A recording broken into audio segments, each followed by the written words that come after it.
Welcome to the Veritas Forum, engaging university students and faculty in discussions about life's hardest questions and the relevance of Jesus Christ to all of life.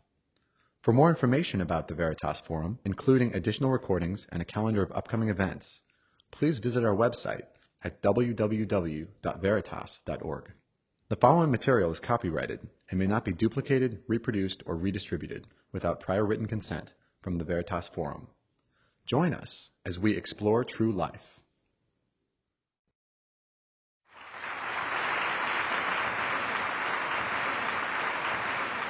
Good evening. I want to begin by thanking the Veritas Forum for the privilege of taking part in tonight's important debate. Professor Antony and I have previously debated the question of God and morality in a book entitled God and Ethics, and so I'm happy to have the opportunity to continue our discussion this evening. Now, the question before us this evening is God necessary for morality? Notice what the question is not asking. We are not asking whether belief in God is necessary for morality. No one in tonight's debate is arguing that in order to live a moral life, you have to believe in God. Rather, the question is whether God is necessary for morality. The answer to that question obviously depends on what you mean by morality.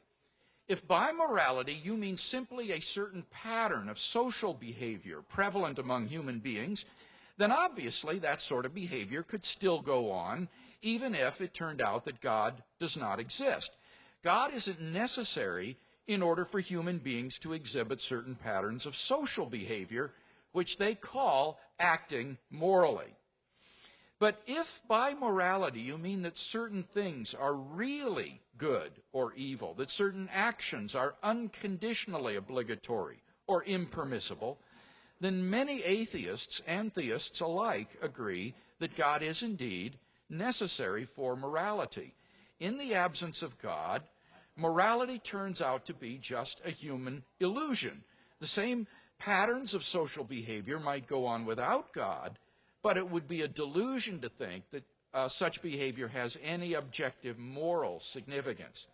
Accordingly, in tonight's debate, I'm going to argue that God is necessary for morality in at least three distinct ways.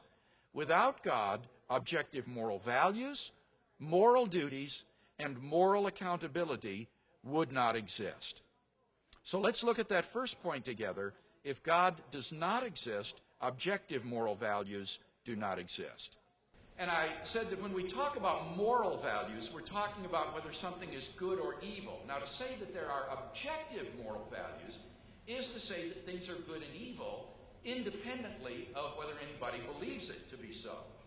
So to say, for example, that the Holocaust was objectively evil is to say that it was evil even though the Nazis who carried it out thought that it was good.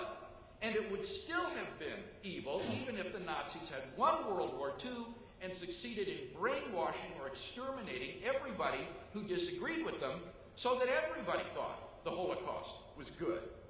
My first claim is that if there is no God, then moral values are not objective in that sense. Traditionally, objective moral values have been based in God, who is the highest good. He is the locus and the paradigm of moral value. God's own holy and loving nature supplies the absolute standard against which all actions are measured. He is, by nature, loving, kind, generous, faithful, just, and so forth. And thus, if God exists, objective moral values exist. But if God does not exist, what basis remains for objective moral values? In particular, why think that human beings would still have moral worth? On the atheistic view, human beings are just accidental byproducts of nature, which have evolved relatively recently on an infinitesimal speck of dust called the planet Earth, lost somewhere in a hostile and mindless universe in which are doomed to perish individually and collectively in a relatively short time. On a naturalistic view, moral values are just the byproduct of biological evolution and social conditioning. Just as a troop of baboons exhibit cooperative and even self-sacrificial behavior because natural selection has determined it to be advantageous in the struggle for survival, so their primate cousins, Homo sapiens, exhibit similar behavior for precisely the same reason. As a result of socio-biological pressures, there has evolved among Homo sapiens a sort of herd morality which is useful in the perpetuation of our species. But on the atheistic view, there doesn't seem to be anything about Homo sapiens that makes this morality objectively true.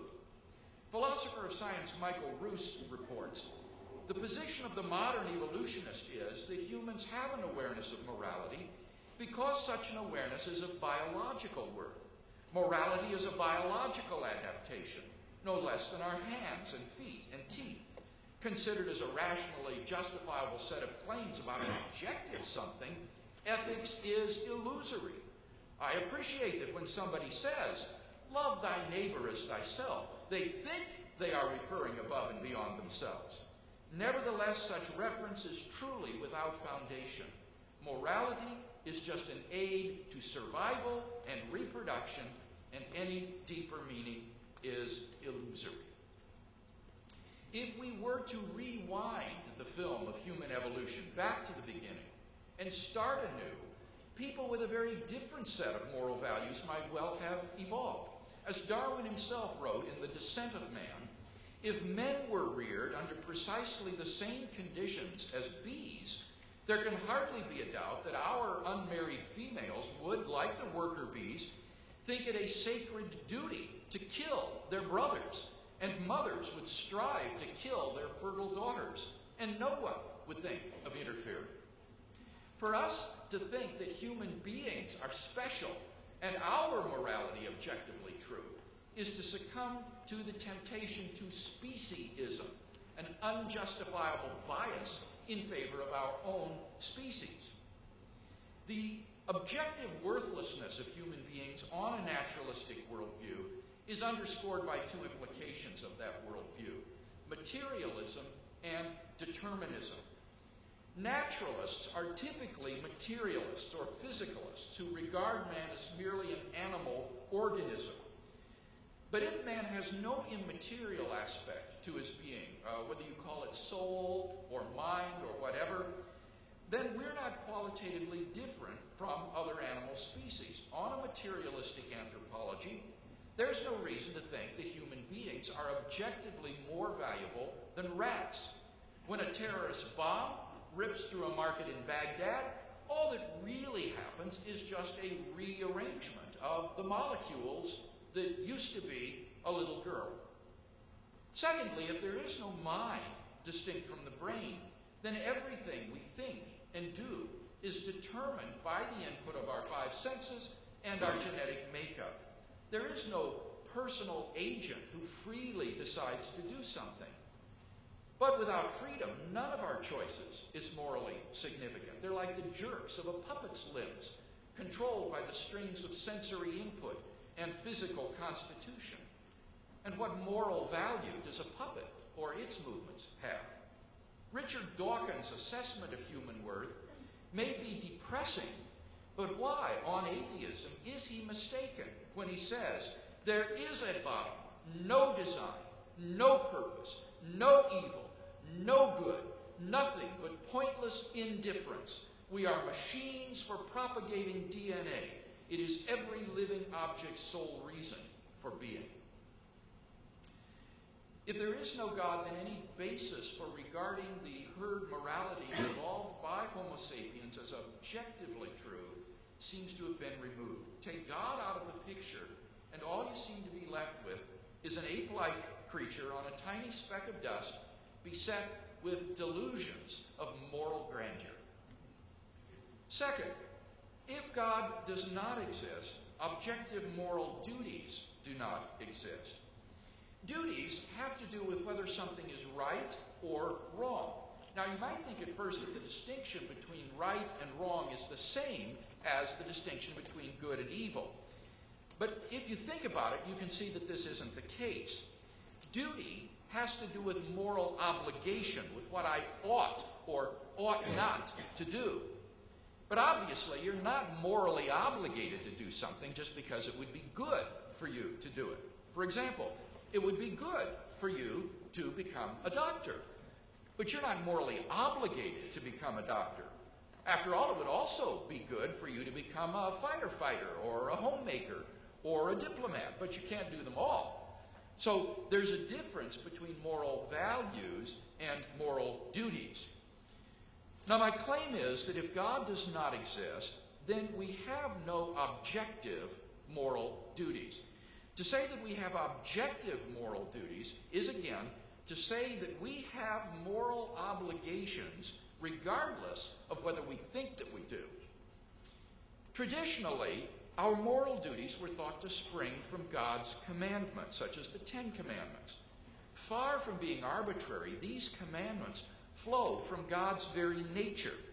On this foundation, we can affirm the objective rightness of love, generosity, self-sacrifice, and equality, and condemn as objectively wrong selfishness, hatred, abuse, oppression, and discrimination. But if there is no God, then what basis remains for objective moral duties? On the atheistic view, human beings are just animals, and animals have no moral obligations to one another. When a lion kills a zebra, it kills the zebra, but it does not murder the zebra. When a great white shark forcibly copulates with a female, it forcibly copulates with her, but it doesn't rape her. For none of these things has any moral dimension. They are neither prohibited nor obligatory. So, if God does not exist, why think that we have any moral obligations to do anything? Who or what imposes these moral obligations upon us? Where do they come from? It's very hard to see why they would be anything more than subjective impressions arising and ingrained into us by societal and parental conditioning. On the atheistic view, certain actions such as rape and incest may not be biologically and socially advantageous, and so in the course of human development have become taboo. But that does absolutely nothing to show that rape and incest is really wrong. Such behavior goes on all the time in the animal kingdom. On the atheistic view, the rapist who goes against the herd morality is doing nothing more serious than acting unfashionably, like the man who belches loudly at the dinner table. If there is no moral lawgiver, then there is no objective moral law which we must obey. Thirdly, if God does not exist, then there is no basis for moral accountability. Traditionally, it's been held that God holds all persons morally accountable for their actions. Despite the inequalities of this life, in the end, the scales of God's justice will be balanced.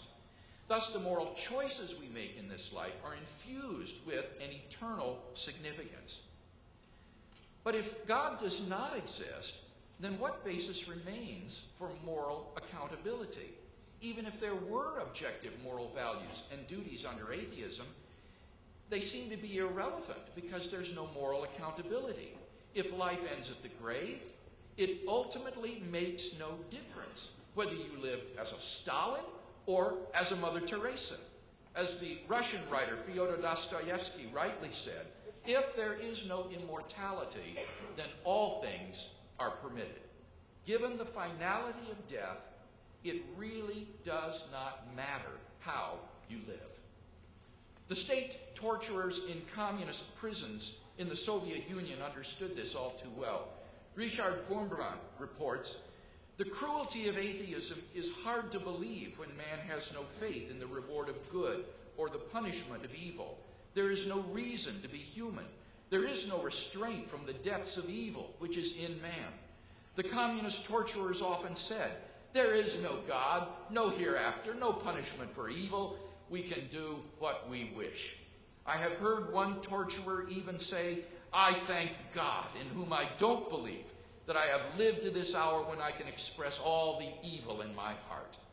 He expressed it in unbelievable brutality and torture. inflicted on prisoners.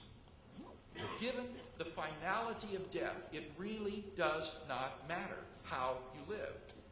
So what do you say to someone who concludes that we may as well just live as we please out of pure self-interest?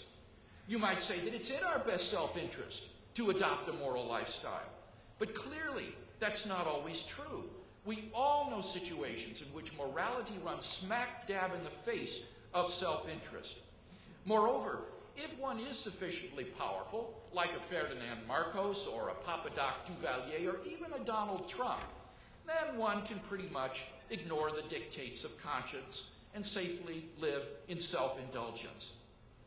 Historian Stuart C. Easton sums it up well when he writes, "There is no objective reason why man should be moral unless morality pays off in his social life or makes him feel good.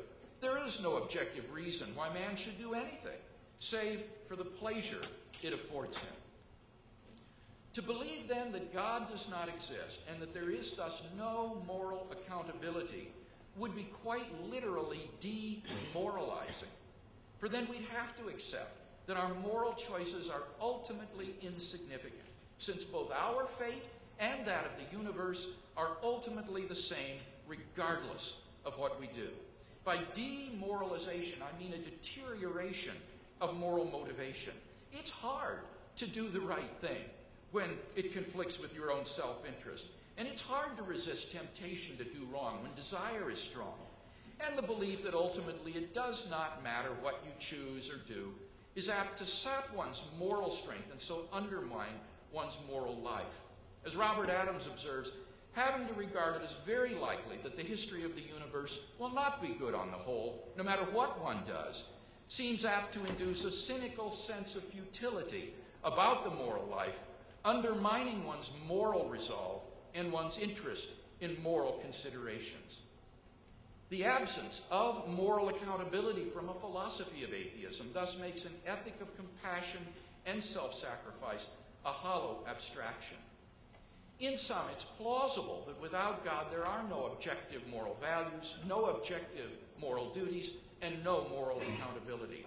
God is therefore vitally necessary for morality. As I said, this is a conclusion that is accepted by a good many atheist philosophers, such as Nietzsche, Russell, and Sartre. Though the conclusion is a painful one, these thinkers believe that honesty compels them to face it squarely. The challenge confronting an atheist philosopher who, like Professor Antony, continues to cling to objective moral values and duties after letting go of God is therefore threefold. First, to explain what is the basis of objective moral values on atheism. In particular, what is the basis for the intrinsic value of human beings. Second, to explain what is the source of objective moral duties on atheism. What makes certain acts obligatory or forbidden if there is no moral lawgiver to command or forbid them. And third, to explain how on atheism ultimate moral accountability exists, or alternatively, why it is not necessary for morality.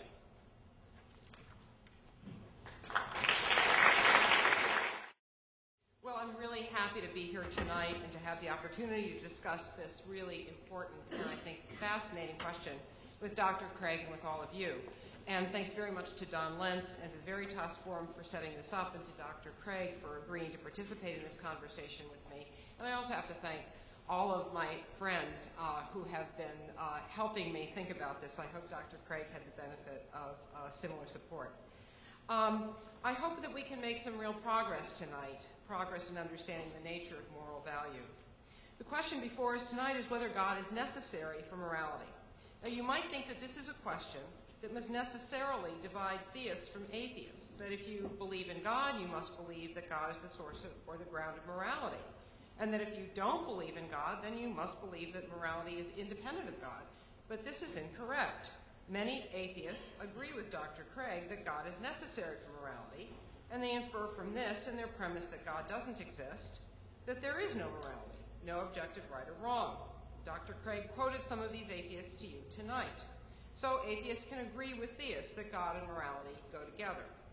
On the other hand, and this might be surprising to some of you, many theists, like many atheists, believe that God is not necessary for morality, and that what is right independently of God's existence. So the position that I'm going to defend is a position that is a perfectly acceptable position for religious people to adopt. Indeed, I'm going to argue that my position on this issue is a more pious position than Dr. Craig's, a better position for theists to hold.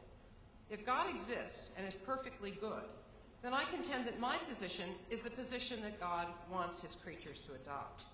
The reason is that only if morality is independent of God that we can make moral sense out of religious worship. It's only if morality is independent of God that any of us can have a moral basis for adhering to God's commands. Dr. Craig's position can give us, at best, self-interested reasons for obeying God. It's Dr. Craig's position, not mine, that's destructive of morality. But let me back up.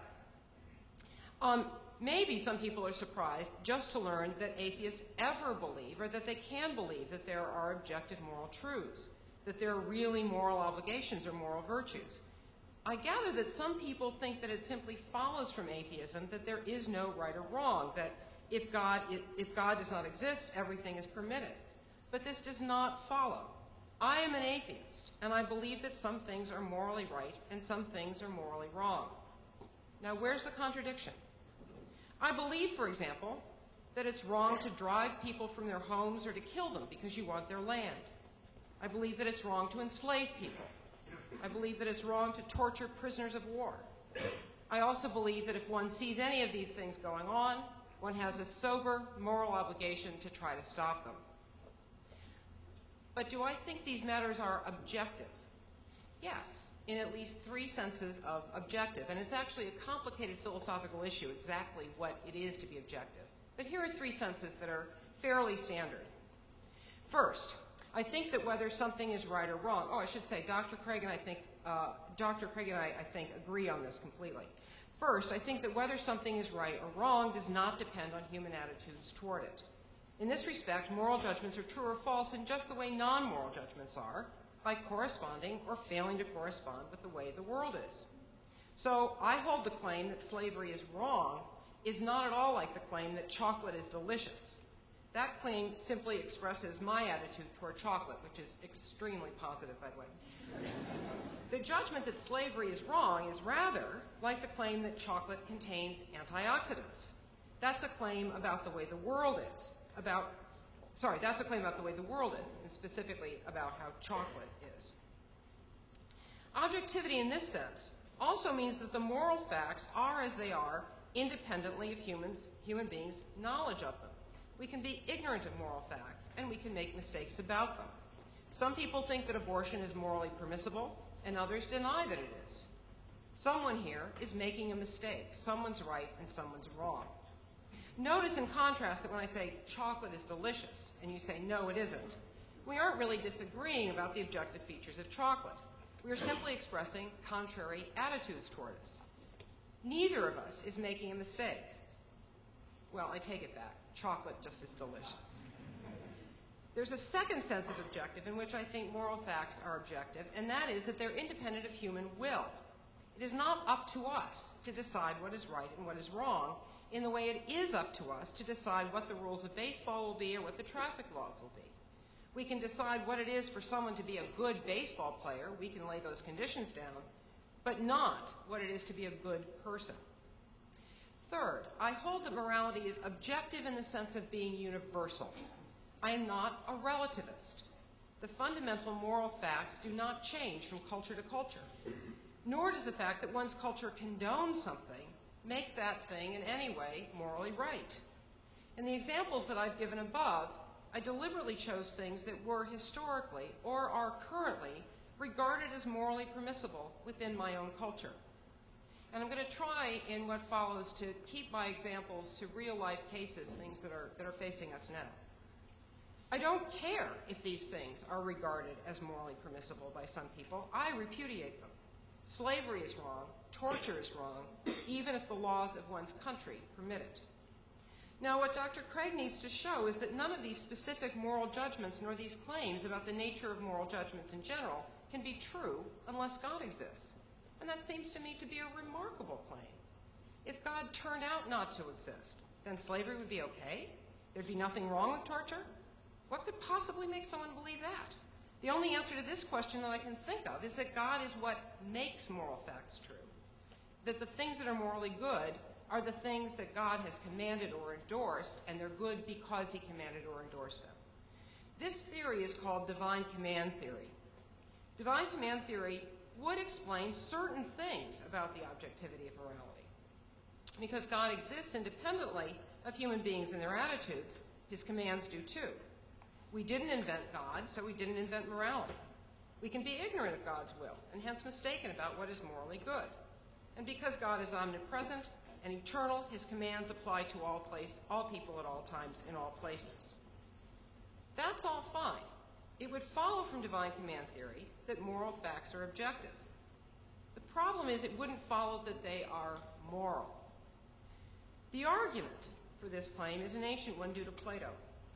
In his dialogue Euthyphro, the title character tries to explain his conception of piety to Socrates.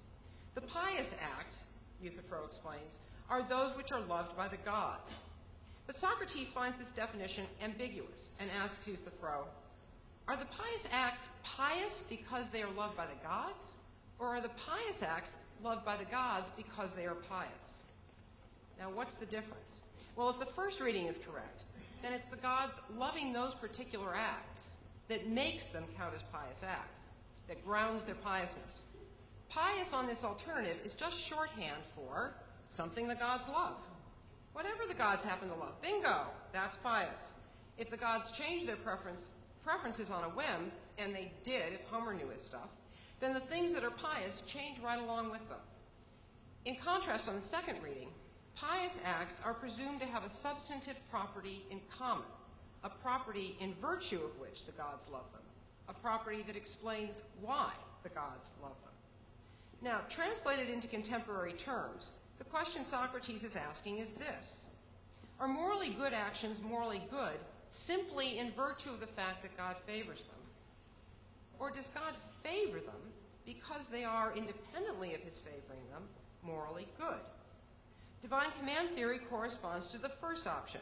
It says it's the mere fact that God favors them that makes morally good things morally good. Now, theories that endorse the second option, let's call that any such theory a divine independence theory. These theories contend, on the contrary, that the goodness of an action is a feature that is independent of and antecedent to, that predates God's willing it. God could have commanded either this action or the opposite, but in fact he chooses the good one. Both divine command theories and divine independence theories entail that there's going to be a perfect correspondence between the class of actions that God commands on the one hand and the class of actions that are good, or rather they do if you add the assumption that God is perfectly benevolent. The two theories differ, however, on what accounts for this congruence. Divine command theory says it's God's command that explains why the acts are good, why the good acts are good. It becomes true merely by definition that God commands good actions. Goodness on this view becomes an empty honorific. It has no independent content. Divine independence theories, on the other hand, say that it is a substantive property of the acts, their goodness, that explains why God commanded them. I go even further and say that it's the goodness of the things that God chooses that makes God good.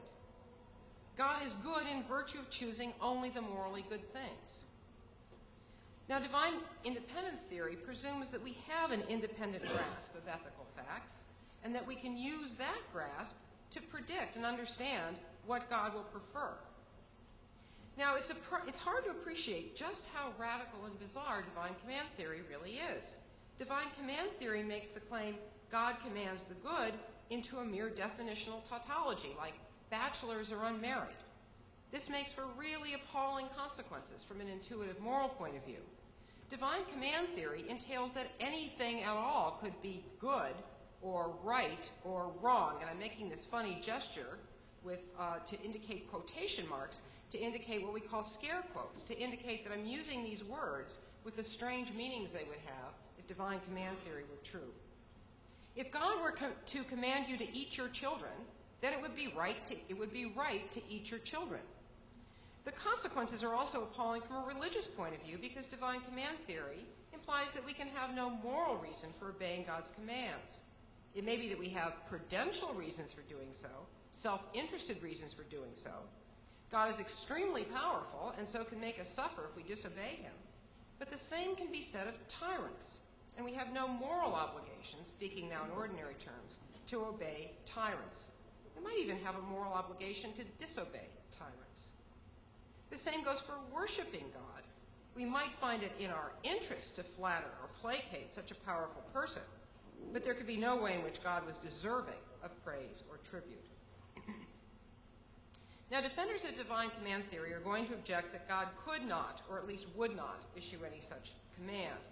The reason is, they'll say, that God's nature is essentially good. And this fact is also supposed to explain why we ought to obey God and why we should worship him. But the reply misses the point. What is it about God, that makes him good? God's moral properties do not follow from his natural powers, his omnipotence or his omniscience, nor do they follow from the fact that he created the universe or even that he created us. It is certainly conceivable that the creator of the universe was a powerful, intelligent tyrant who issues commands of his own. If the term good is not just an empty epithet that we attach to the creator, who or whatever that turns out to be, then it must be that the facts about what is good are independent of the other facts about God. If good is to have normative force, it must be something that we can understand independently of what is commanded by some powerful, omnipresent being. Another thing that defenders of divine command theory might say is that we can infer that God is good by looking at the kinds of things that he has in fact commanded. Now, I actually think this is a slightly dangerous strategy since there's at least some textual evidence that God has commanded some pretty bad things, but I'll say more about that in a minute. God's commands, they say, show that God loves his creatures and commands only what is good for them. But this reply also misses the point. Either the words love and good in this context have non-normative meanings, as in, I love animals, I think they're delicious, in which case we again would have no moral basis for obeying God, or the words love and good have normative meanings, in which case we once again presupposed that we can make sense of what is objectively good independently of what God commands. In short, it has to be God's goodness that gives us a reason to obey him or to worship him, and not the mere fact that he exists. But then goodness has to be a substantive property and not an empty formal term that is defined as just whatever way God happens to be. Now, as a matter of fact, I doubt that there are many religious people who really believe divine command theory. If there were, then there would be fewer interpretive difficulties surrounding those stories in the Bible that depict God commanding things we would ordinarily regard as moral atrocities. So what, everyone would say, if God orders genocide, as he does at Samuel 15, 1-3, or if he commands a father to slaughter his son, God commanded it, so it's good. But of course, this is not the attitude that most religious people take toward these stories. Most people struggle to make sense of them in light of the clear moral fact that killing innocent children is wrong. Indeed, ordering a parent to kill an innocent child is wrong, even if you don't intend to let him go through with it. If these acts are wrong and God is good, then there must be some mistake. We must be misinterpreting. God must not really have commanded these things, or we must be wrong about what it is that he actually did command. Now, for this sort of interpretive practice to make sense, it must be that we have an antecedent grasp. We already know, before we read about God's commands, what moral rightness is. In all of these cases, reflective and morally responsible religious people find reason to reject surface readings of Scripture and other authoritative texts when such texts appear to attribute to God edicts that conflict with common sense morality. But if divine command theory is true, if there's nothing to moral goodness than God's preferences, then there can be no rationale for seeking alternative readings of morally troubling texts. There can be nothing morally troubling about an endorsement of slavery or a command to vigilante violence or to genocide because, according to divine command theory, there's no moral standard independently of God's will. It is only if, and I repeat myself, moral goodness is a property independent of and explicative of God's will that it makes any sense to question reports of apparently immoral commands of God. In short, God's existence is not only not necessary for morality, it is not enough. God must also be good. For the claim that God is good to mean anything, the good must be independent of God. Thank you, Dr. Antony. And so in the second round now, we'll have presentations of 10 minutes each, and we will begin with Dr. Craig.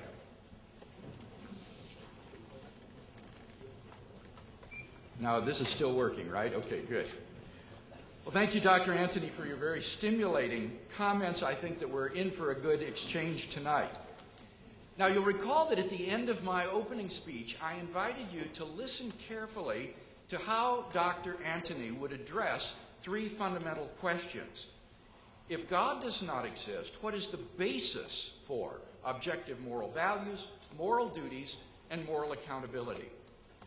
Did you notice that Dr. Antony did not address any of those issues in her opening statement? Nothing that she said gives us any clue as to what sort of positive account she would give of the basis for moral values, moral duties, and moral accountability on atheism. What she did instead was to go on the offensive and argue that moral values cannot depend upon God. They must be independent. Either that the good is something that is arbitrarily willed by God, or that the good is something that exists independently of God.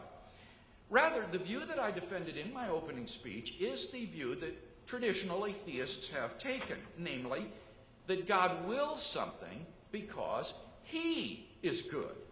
That is to say, what Plato called the good just is the moral nature of God himself. God is by nature loving, kind, impartial, fair, just, and so on. He is the paradigm of goodness, and therefore the good is not independent of God. Moreover, God's commandments are a necessary expression of his moral nature. His commands to us are therefore not arbitrary, but are necessary reflections of his character. And therefore it makes no sense to ask, if God were to command us to eat our children, would it be right to eat our children? Because this proposition has an impossible antecedent, and therefore no non-trivial truth value. It's like wondering, if there were a square circle, would its area be the square of one of its sides? The question just has no meaningful answer because it's logically incoherent.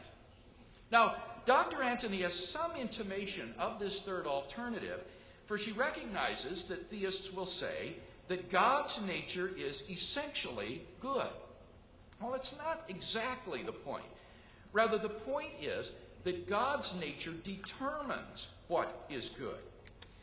She objects to this view because then we would have no understanding of what it means to say that God is good.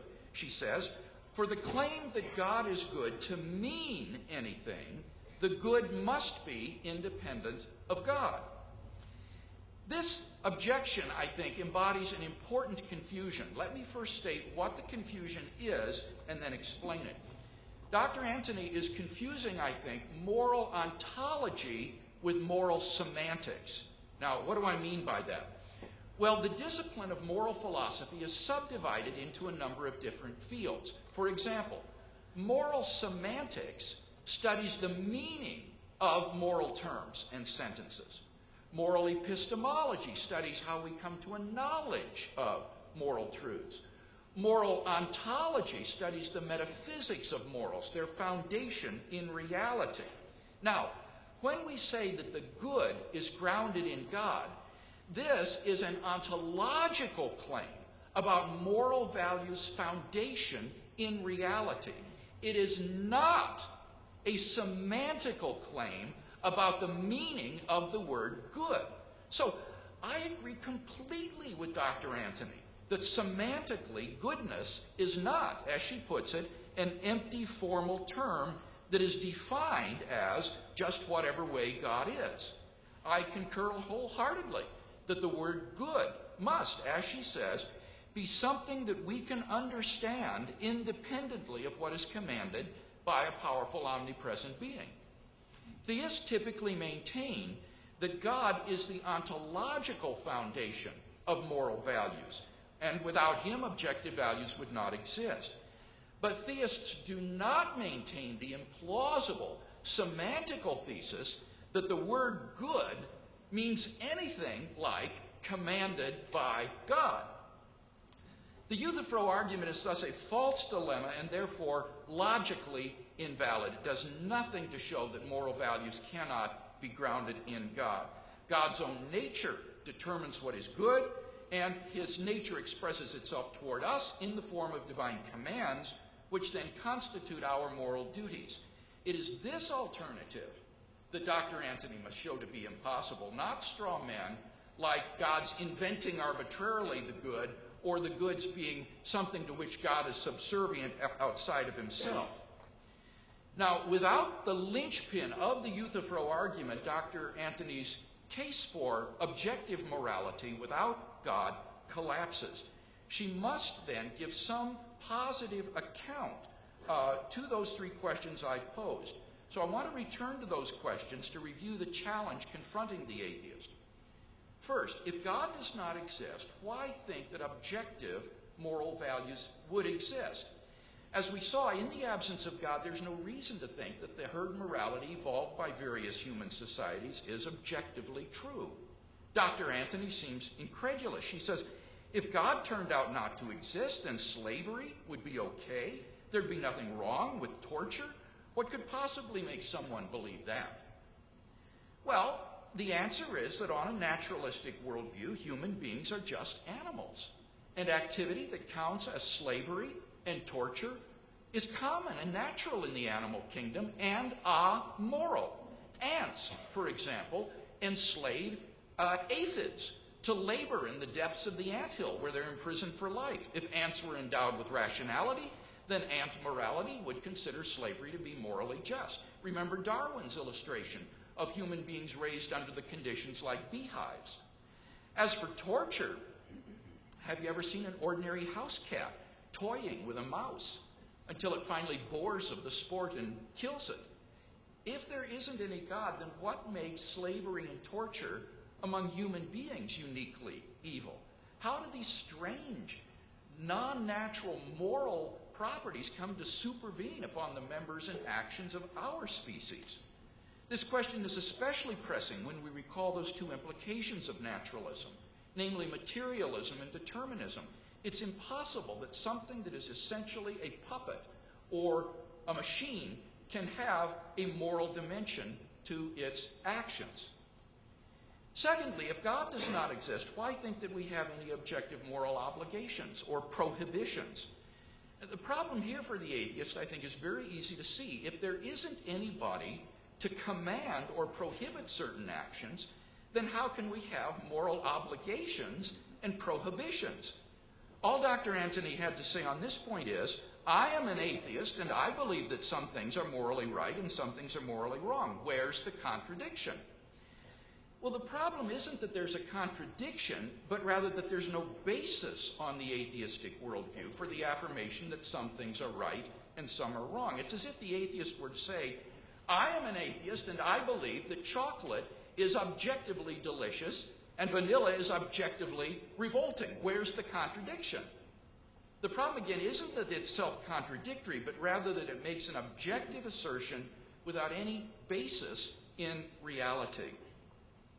Finally, on atheism, there just is no moral accountability, ultimately. As the philosopher Immanuel Kant recognized, God is a necessary postulate of moral reason, for only he can guarantee that happiness will be proportioned to virtue, as it ought to be. And morality is fundamentally vain if this fundamental ought is unsatisfied. On atheism, morality is ultimately futile and inconsequential.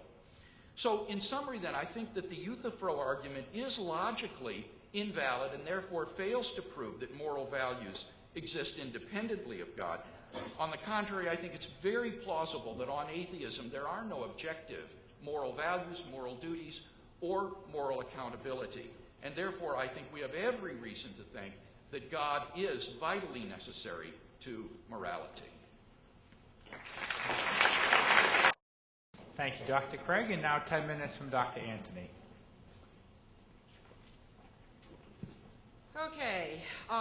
Well, as I expected, Dr. Craig has reported to you that there are many atheists who agree with him that without God there'd be no morality. This is absolutely correct. It's also absolutely irrelevant to the topic of the debate. I'm an atheist who believes that there are objective moral truths. I think Michael Ruse is wrong. I think Richard Dawkins is wrong. I think that, and by the way, Russell, I think, did believe that there were objective moral truths. He spent months in prison in Great Britain because he refused to pay war taxes for a war, World War I, that he thought was immoral. What Dr. Craig needs to show is there's something wrong with my position, and he can't do that just by noting that there are people who disagree with me. What Dr. Craig needs to show is that nihilism, the view that there's no objective moral value, follows from atheism. I haven't seen any argument for that. Well, there's one argument, but it's full of confusions. Dr. Craig says that atheists must believe that human beings are, quote, just animals, and that since, quote, animals have no moral obligations toward each other, it follows on the atheist view that human beings have no moral obligations toward each other. And there are two separate fallacies here. First is that it doesn't follow from X is an animal, that X is only an animal. That is, that X has no properties other than those properties X has in virtue of being an animal. This inference doesn't even hold for, pardon the expression, animals. My dog is an animal, but she isn't only an animal. She's many other things. She has many other properties. She has the property of being a pet. She has a psychological property, the property of being loyal. Human beings have lots of properties beyond their biological properties, and lots of properties that other animals lack. We're different from other animals. We have the capacity to make plans, to value beauty, and to reflect on our own behavior. These are morally important properties, properties that make us morally valuable creatures and that generate moral obligations. Now, Dr. Craig commits this fallacy repeatedly. It doesn't follow from the fact that we are made of molecules, that we are only molecules. There are collections of molecules, and there are collections of molecules. Some of the collections of molecules constitute inert objects like rocks, but some constitute living, sentient beings, beings with hopes and fears and beliefs and values. Those collections of molecules, because they also have these other properties, are morally important. Look, the point is simple. What matters to the kind of thing you are is not what you're made of. We're all made of the same stuff, ultimately. But rather, how the stuff you're made of is put together, how it's organized or formed. What's the difference between a piece of copper wire and a copper coin? Not the stuff they're composed of. It's copper in both cases. We can even imagine that the very same lump of copper was fashioned first into wire, then melted down and fashioned into a coin. The whole field of organic chemistry exists because there are many substances that have very different properties, even though they have the same chemical formulas, like orthobutane and isobutane, both C4H10. These isomers differ not in the kinds or numbers of molecules that compose them, but in the way those molecules are arranged. Now, the arrangement of molecules needed to compose a human being is extraordinarily complex, and it gives rise to creatures that have brains and nervous systems that bestow upon them capacities for consciousness, self-consciousness, rational thought, for sympathy, and for a sense of justice, for a capacity to recognize these very same capacities in other creatures. Ants don't have that. Zebras don't have that. Sharks don't have that. Creatures who have these capacities are creatures of surpassing moral value. No atheist and no materialist has to accept that if a child is killed by a bomb, quote, all that happens is a rearrangement of the molecules that used to be a little girl. Second fallacy. Dr. Crane's argument is either invalid or question-begging, depending on what he means when he says animals have no moral obligations. If he means that some animals have no moral obligations, then the argument is invalid. It has the same form as this one. Some animals cannot talk. Human beings are animals. Therefore, human beings cannot talk. On the other hand, if he means no animals have moral obligations toward each other, then the argument begs the question. It assumes the thing it's supposed to be proving. If human beings are at least animals, then there are animals that have moral obligations toward each other, namely us. Now, third, although it's true of most animals, this is something that's misleading, it's not a fallacy. Although it's true of most animals that they possess no moral obligations, this is misleading if you think that animals have no moral significance at all. Many animals have the capacity to feel pain, and that means that we human beings who recognize the fact that they can feel pain and who can appreciate the moral significance of the fact that a creature can feel pain, we have moral obligations toward those animals. Okay, let me talk a little bit about the basis of morality. Dr. Craig says that I must explain the basis of objective moral value on atheism, and that I must explain what the source of objective moral duties are. Well, I don't have that obligation, and we're probably going to play burden of proof volleyball here a little bit, but I can have good grounds for rejecting an answer to a question, even if I don't have any other answer to offer. Consider the question of the origins of life on Earth. Some people think that life was brought here by benevolent aliens. Now, I can have good reasons for thinking that this theory is wrong without knowing how life did originate. I don't have a clue. Dr. Craig's theory about the basis of moral truth is not a good theory. That's what the Euthyphro argument shows. It shows that God's mere existence is insufficient to ground moral obligation. You need not for God just to exist, you need for God independently to be good. So I can reject Dr. Craig's theory even if I have no other theory to offer. That said, I think I may be able to answer Dr. Craig's question anyway, or his challenge. If he wants to know what about the world makes it true that, for example, it's wrong to cheat poor people, I can tell him. It's the objective wrongness of cheating poor people. If he wants an explanation of why this is wrong, I can tell him that too. It's wrong because it's unjust. It's wrong because it causes needless suffering. Those are observation facts. They're obviously true. And they're facts whether or not God exists, and they're sufficient to explain why those actions are wrong. Now, it is wrong to kill innocent children with bombs in order to achieve a political goal. And it's wrong, by the way, whether this is done by a stateless radical or by the president of the most powerful country in the world. Such a thing is wrong because the child is innocent, because it will cause the child to suffer, because it will cause anguish to the child's loved ones, and for countless other reasons as well. All of these reasons would exist even if God did not. I'll go further. If God exists and is good, then if you asked him why he forbade us from doing these things, I bet he'd cite exactly the same reasons. There's something objectively true about such actions that explains why God forbade them. What the Euthyphro argument shows is that either God's commands are arbitrary, in which case we have no moral obligation to obey them, or they're not, and God has reasons for commanding what he commands. But if God is responding to reasons when he issues his commands, then the reasons have to exist independently of him and antecedently to his commands. Okay, what makes moral obligation... what makes moral obligations obligatory? Dr. Craig thinks that there are no moral obligations unless there's someone there to impose them. That seems to me to be an extraordinary claim. I don't know whether or not, according to Dr. Craig, God commanded us not to torture animals. It's not in the Ten Commandments anyway. But it's certainly and obviously wrong to torture animals. Maybe the idea is supposed to be that without laws given by a lawgiver, it would neither be moral nor immoral to torture animals, and that seems just as obviously false. Dr. Craig's making an additional claim, and that is that human beings cannot distinguish between what some authority commands and genuine moral obligations. But they can, and they do from a very early age. Psychologist Elliot Turiel has shown that children between the ages of 3 and 4 recognize that moral rules have force independently of any particular authority.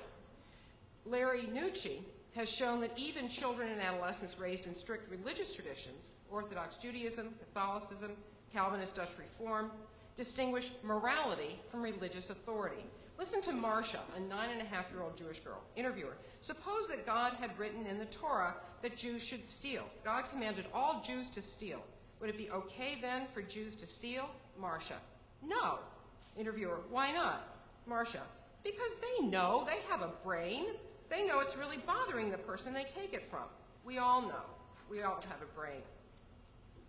Accountability. I find this section really bizarre. Dr. Craig criticizes those atheists who think that there's nothing to morality but naked self-interest, and then tells us there's nothing to morality but naked self-interest. Dr. Craig can't see that anyone would have any reason to behave in the ways we call moral if they had no fear of eternal damnation nor any hope of eternal reward. Now, I agree that if you believed you were going to be punished in some afterlife for things you did in this one, that would structure your incentives. It structures your incentives. Can I go on another half a minute? It structures your incentives to learn that Tony Soprano would like you to hire his son-in-law. That doesn't give you a moral reason to do what he wants, only a self-interested one. In contrast, I see and hear every day of people who do what's right, who make sacrifices, who put their lives at risk, not because they expect to be rewarded for it, not because they're confident their causes will triumph. It's because they believe passionately that what they are doing is right. Dr. Craig says even if there are objective moral values and duties under atheism, they seem to be irrelevant because there's no moral accountability. Irrelevant to what? Not to what I ought to do. Is Dr. Craig dismissing the avowed motives of people who do good things and say, I just wanted to help. I did it because it was the right thing to do. I don't see what's puzzling or irrelevant about wanting to help or wanting a loved one to flourish.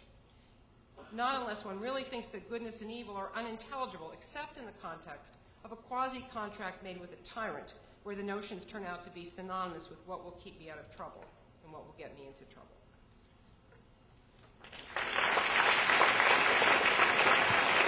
Thank you, Dr. Antony.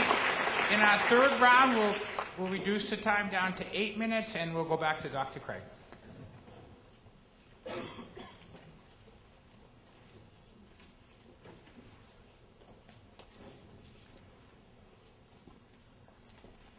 Before I look at the specific arguments again this evening, let me review the general logic of what's been said tonight. Dr. Antony, I do not think, is able to provide us a basis on atheism for thinking that human beings have objective moral value, objective moral duties, or moral accountability. But her claim is that she doesn't need to do that because she has this Euthyphro argument, which shows that moral values cannot depend upon God. And that's why, as I said, this argument is the linchpin in her case. If that goes, the whole case collapses. Now, she has not dealt with my third alternative to the Euthyphro argument. The Euthyphro argument is simply a false dilemma. The good is neither something arbitrarily invented by God nor something to which God is subservient. Rather, the good just is the nature of God himself and expresses itself toward us in the form of his divine commands. This provides a logically coherent basis for objective moral values, duties, and moral accountability. The only response she gave in her last speech was to say that children from the very earliest ages are able to recognize moral values and moral duties without any training. Sure, this is ingrained into us by biological evolution as well as parental conditioning. Steven Pinker, who is a psychologist at Harvard University, in an article in January of this year, has written the following. He says, the scientific outlook has taught us that some parts of our subjective experience are products of our biological makeup and have no objective counterpart in the world. The tastiness of fruit and the foulness of carrion, the scariness of heights and the prettiness of flowers are features of our common nervous system.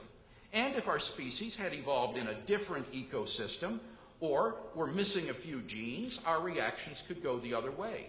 Now, if the distinction between right and wrong is also a product of brain wiring, why should we believe that it is any more real? And if it is just a collective hallucination, how could we argue that evils like genocide and slavery are wrong for everyone rather than just distasteful to us? Pinker has no solution to this problem and therefore adopts a non-objectivist view of morality. Now, Dr. Antony rightly finds that view morally abhorrent, as do I. But the question is, why on atheism, why on naturalism is Pinker wrong and Dr. Antony right? It seems to me that her commitment to objective moral values and duties, which I applaud, is simply a faith commitment. It's a faith commitment of a naturalist for which the naturalist worldview provides no ontological foundation. What I'm offering is not a different set of moral values, but a foundation for those moral values that we both hold dear and cherish, but which is lacking on the naturalistic worldview. Take the question of whether objective moral values would exist in the absence of God. We saw that there isn't on naturalism any basis for affirming the intrinsic value of human beings as opposed to other species. She says, well, I think Dawkins and Roos and others are wrong. Well, right, but why are they wrong rather than Dr. Antony? She says, well, human beings have more properties than just being animals. They have lots of different properties, some of which are morally significant. Well, now, I agree, they certainly do have moral properties, but that's not the question. The question is, why would they have moral properties if there were no God? She says, well, human beings are very complex organisms. They have a self-consciousness and rationality. Fine, but why does that invest them with moral value? Why does that make them morally valuable? Take her example of the copper wire and the copper coin. The copper coin has all sorts of different properties in the copper wire, but intrinsically and objectively, the copper coin has no more value than the copper wire. It's a social convention of human beings that we use the coins for valuable currency. But intrinsically, it's no more valuable than if we use seashells for coins. It's a subjective viewpoint of human beings. And the question is, why isn't morality like that on an atheistic view? Why think that creatures that have self-consciousness and rationality are inherently valuable? Indeed, we saw that if the evolutionary conditions were different, creatures like us might have evolved quite different sorts of rationality, or rather not rationality, of morality. Moreover, what about human beings that lack self-consciousness or rationality? What about those in a coma or unconscious or mentally retarded? There's no moral basis for their intrinsic human worth on this proposal that Dr. Antony offers. So given especially the determinism and the physicalism of the atheistic view, I can't see any reason to think that this particular species has the sort of objective value that she imagines us to have. Secondly, without God, why think that there are any objective moral duties? She says, well, it's wrong to do certain things because it causes suffering. But why is it wrong to cause suffering to members of the human species? Of course, we think that's wrong, but if there were intelligent guinea pigs or ants or other species, they would think their morality was objective. I don't see any reason to think that causing suffering to members of the human species is something that is objectively wrong on atheism. I just don't see any basis for this on a naturalistic worldview. Indeed, as Michael Roos points out in his very interesting article, Is Rape Wrong on Andromeda? We can easily imagine a race of extraterrestrial beings who are rational persons with self-consciousness for whom rape would not be morally wrong. He says, although the immorality of rape is a human constant, we cannot thereby assume that will be a constant for other organisms, including extraterrestrial intelligent organisms. Certainly, if we look elsewhere in the animal world, we see that acts which look very much like rape occur on a regular basis, and indeed he says there are good biological reasons for why this occurs in the animal kingdom. So again, it just seems to me that Dr. Antony is guilty of an unjustified bias toward our own species. Finally, without God, there is no moral accountability. She says that Craig is looking for a self-interested reason to be moral. He's not giving you a moral reason to obey. On the contrary, on the theory of ethics that I'm defending, we do have moral reasons to obey God because God is the ultimate good. His commands to us are therefore right, and therefore we have a moral obligation to obey God. But the advantage that I'm offering is that on the theistic-based ethics, moral choices are significant. They make a difference. They have a consequence to them that makes them ultimately meaningful. Whereas on the atheistic view, ultimately, mankind and all of us are doomed to perish in the heat death of the universe. Ultimately, it does not matter whether we live morally or not. It makes no ultimate difference to the final outcome or our fate, and therefore morality becomes ultimately empty and futile on atheism. In other words, prudential interests run contrary to moral interests, often on atheism. But on theism, prudential value and moral value can coincide and run together. And if they were to conflict, the moral interest will trump prudential interests, and indeed it ultimately will be in your prudential interest to obey God in the long run. So I think that theism offers both prudential value as well as moral value, whereas on atheism, there simply is no ultimate significance and final value to acting morally.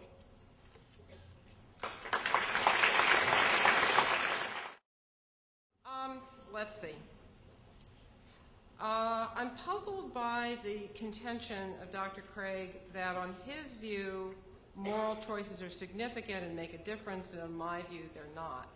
I just don't see what the argument for that claim is. I think it makes an enormous difference. It makes an enormous difference to sentient creatures all over the planet what we choose to do about global warming. I think it makes an extraordinary difference to sentient creatures all over the planet whether we continue a war or not. I don't understand what more objective basis there could be for the prohibition against causing needless suffering than the fact that there are creatures on this planet that are capable of suffering. I don't see any more fundamental explanation possible than that. Let me say just a little bit about more about the accountability business. I still get the feeling, Dr. Craig says that it's an advantage of his view that the prudential and the moral reasons can coincide. Well, he's worked it out so that they always coincide. Boy, that's not my experience of things. My experience of things is that sometimes it's very hard to be moral, to do what's right, and the choices of people who decide to do that are all the more admirable because it's difficult. As for the unjustified bias for our own species, I have no bias for our own species. I made a point of saying that we have obligations toward other species. It's not what your phylogeny is. It's not what evolutionary branch you came off of. It's your characteristics. Are you the kind of creature that's capable of feeling pain? If you're the kind of creature that feels pain on Andromeda, and if you have the rational capacity to recognize that you're dealing with a creature that feels pain on Andromeda, you will see rationally that you ought not to cause that creature pain, that would be wrong. Now, one thing that I think Dr. Craig continues to confuse when he talks about evolution is the question of where did our moral sensibility come from? Where did we get this capacity to recognize moral facts? That's a very interesting question. I think some evolutionary psychologists have some interesting things to say. I think they have some wrong ideas about things, but it's a very interesting question. It's not the same question as what makes it right or wrong. I think Darwin's speculation is hyperbolic. He imagines us raised in beehives, but are we like bees? If we're like bees, we don't have much in the way of a brain. If we're like bees, most of our brain is devoted to finding honey and finding nectar and communicating that to the rest of our hive mates. But if we were human beings and we lived in a hive-like situation, that would be a social form that might dictate different kinds of responsibilities. We might have different conceptions of property rights and so forth. But there would still be some fundamental facts. We're sentient creatures, and we have the capacity to recognize that there are other sentient creatures on the planet. That generates the obligation to not cause needless suffering. Okay, now this business about providing a basis for morality. We are going to play burden of proof volleyball here. The claim is that I cannot provide an objective basis for morality. An objective basis for morality would be a fact about the world that is true independently of what human beings believe about the world, and that is true universally across the planet. Okay? There are plenty of such objective facts. The most important one, I think, for grounding morality is the fact of sentience, the fact that there are creatures that feel pain. Another fact that's very important is that there are creatures who have goals, who can set ends for themselves. Once you have creatures who can set ends for themselves, then you've got creatures who have a right to pursue those ends. That's what makes it the case that you should not interfere with people's liberty unless you have a very good reason. And then finally, the capacity of the rational capacity that we have to understand these facts about each other. Now, what Dr. Craig has to show is that if God didn't exist, none of those facts would make any difference. It's one thing to say, here's another possible basis for morality. We could have a perfectly good being in the universe who issues commands. That's one possible basis. He has to show that my basis is inadequate.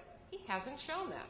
All he said is that the basis that I'm talking about is a basis, these are facts that evolved through some natural process. Why does that make them not facts? I don't understand. He says they could have evolved differently. They could have turned out differently. It's true. We might not have been sentient, right? It would not change the moral fact that if we encountered any sentient creatures, we ought to not cause them pain. It wouldn't change that conditional fact. It would change the actual facts about how we could treat each other. So I'm not a speciesist. I think that any creature, any device, right? If robots develop sentience, then we would have an obligation not to cause them pain. Any rational creature on the planet is a creature to whom we have certain kinds of, in the universe, is a creature to whom we have responsibilities. Let's see.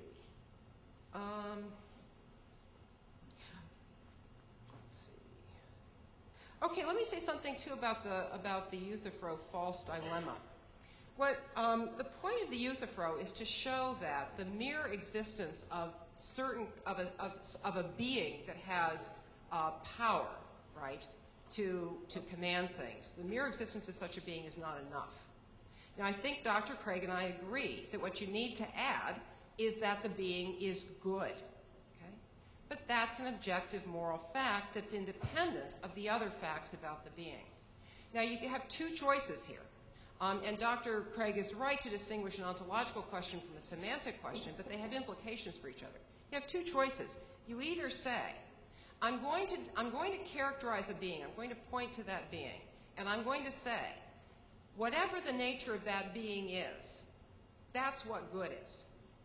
Now, that's the first euthyphronic interpretation. That says it doesn't matter what the objective facts are. It doesn't matter what that being likes. It doesn't matter what that being commands. Whatever the nature of that being is, that's good. Another way of saying it is, there's a being, and I'm going to look at the choices that being has made. I'm going to look at the commands that being issues, and on the basis of the characteristics of those commands and those choices, I will tell you whether it's a good being or not. Consider the following possibility. There is a universe that is created by a very powerful, very intelligent being. And this very powerful and intelligent being decides to populate the universe with sentient creatures. And this being thinks that it would be terribly amusing to put these sentient creatures into really difficult situations. And he sees them wriggling around like flies, like a little kid who pulls flies off wings. He sees them wriggling around. This is just so amusing. This is so diverting. He's very, very pleased. Now, I think that we would all agree that creator would be evil. Right?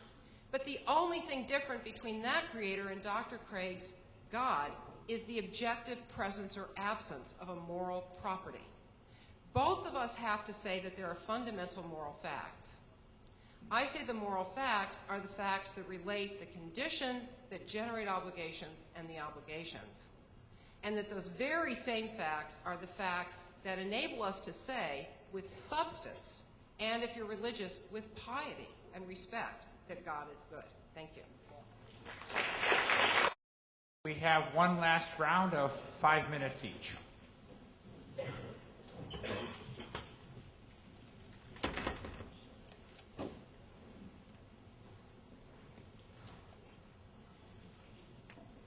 In my closing statement, let me try to draw together some of the threads of the debate and see if we can come to some conclusions. First, does the Euthyphro argument give any reason for thinking that moral values cannot be grounded in God? Well, I think not. Dr. Antony admits that divine command theory does give an objective basis for values. Her initial argument was, however, that they wouldn't be moral in character. But if you think of who God is the greatest conceivable being. God is a being which is worthy of worship. And therefore, God must be morally perfect and therefore morally good. Any being that is not worthy of worship, that is not the greatest conceivable being, cannot be God. And therefore, this meets the arbitrariness objection that she has when she says, whatever the nature of the being is, you just say that's good. The concept of God, I think, entails that God is morally perfect and is a being worthy of worship. So this gives us a ground for moral values that is both objective and moral. By contrast, I simply can't see why, on a naturalistic worldview, we should think that this primate creature that has evolved down here on the planet Earth, lost somewhere in the universe, is the source and locus of objective moral values rather than the victim of delusions of moral grandeur. First, without God, why think that human beings have objective moral value? All Dr. Antony, I think, is able to say here is that it's simply wrong to cause pain and suffering to a rational, sentient creature, and that's her stopping point. Well, I agree, yes, it is wrong, but what I can't understand is why you would think it would be wrong if atheism is true. It would be arbitrary, it seems to me, to pick those properties and invest them with goodness and moral significance. There isn't any reason to think on atheism that those properties of moral value or moral rightness would supervene upon this particular creature or upon properties of rationality and self-consciousness.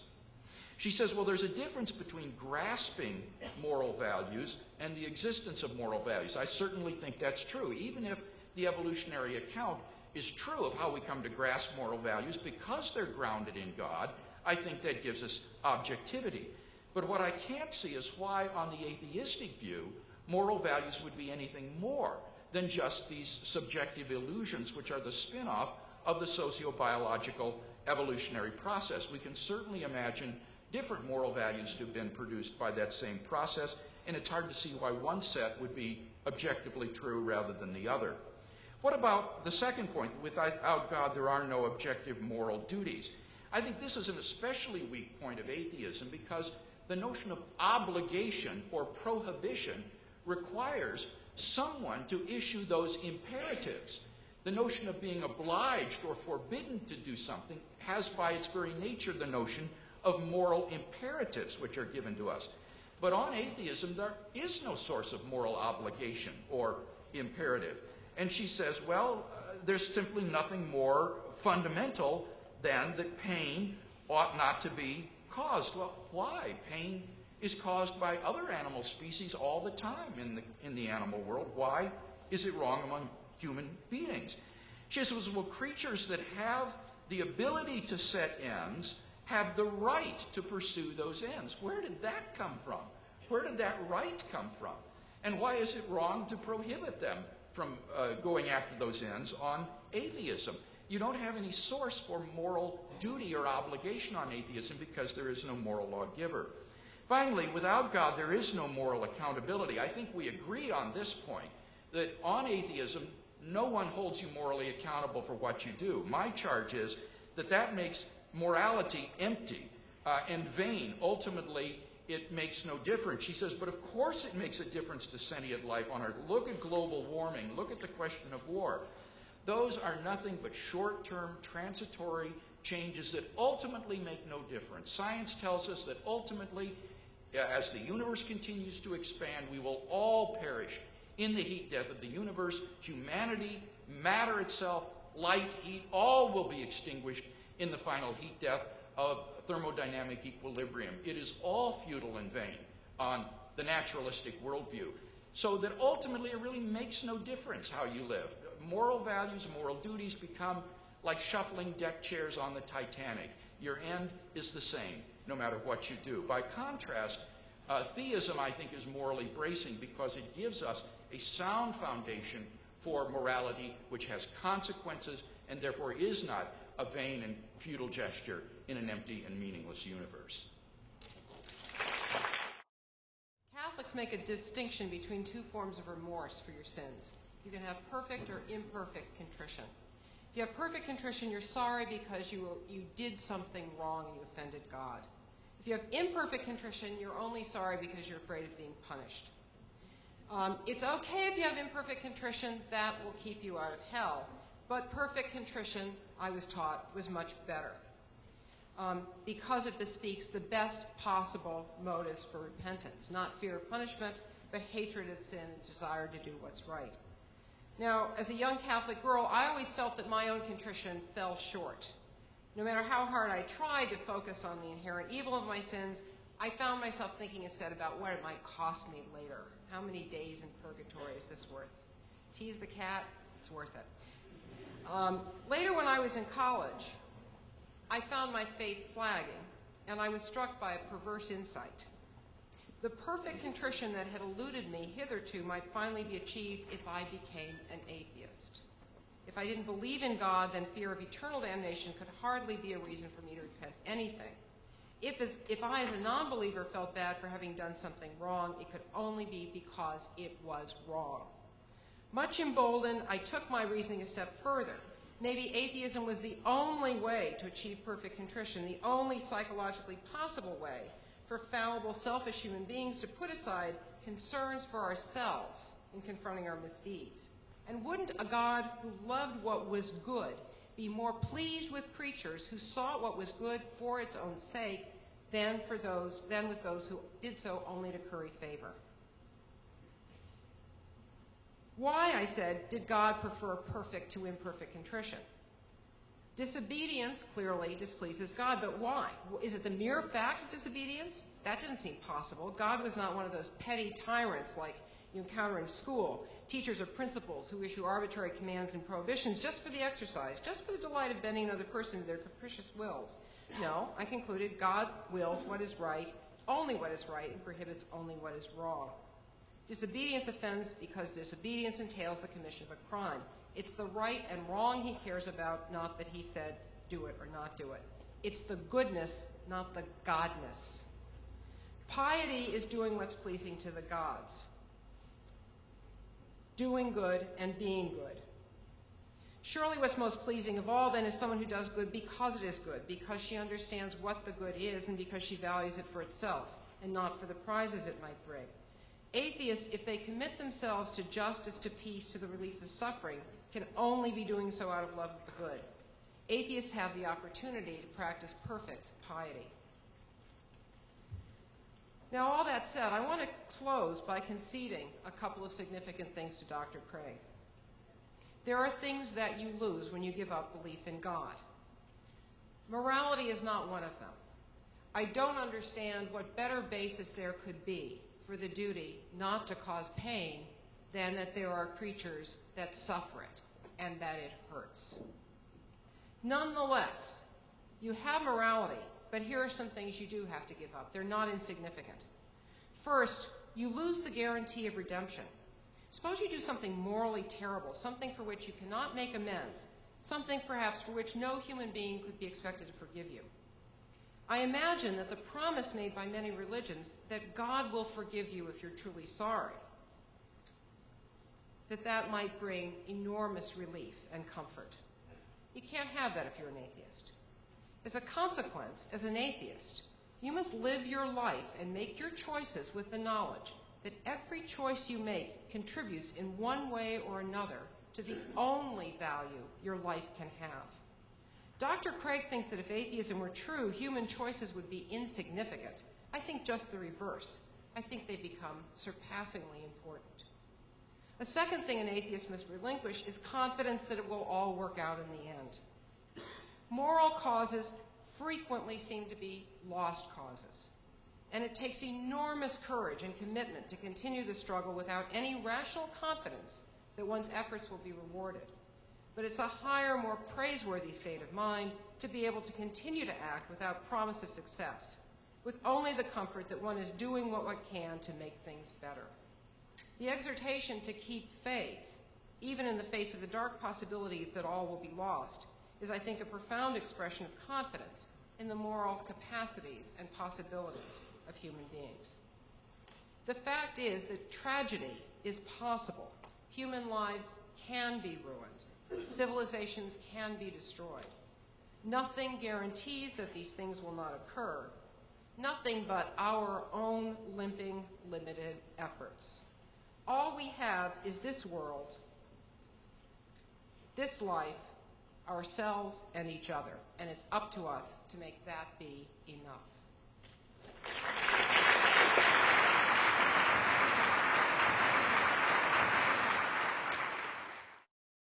For more information about the Veritas Forum, including additional recordings and a calendar of upcoming events, please visit our website at www.veritas.org.